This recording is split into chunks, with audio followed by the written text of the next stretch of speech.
Okay, now we want to collect our data. And the way we're going to do this is you're going to go to the very top of your tracker. You're going to click on responses and you're going to click to link to sheets. Create a new spreadsheet. And I'm just going to have full copy of tracker responses and I'm going to click create. And it will bring me. So as soon as a teacher starts the process of recording behavior, it is going to timestamp that behavior.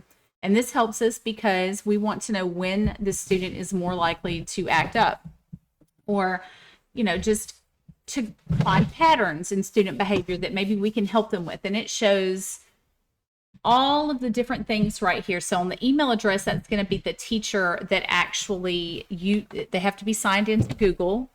And it'll give the email address of the teacher's name, if that's the one they click on. So this is where all of your information is going to go.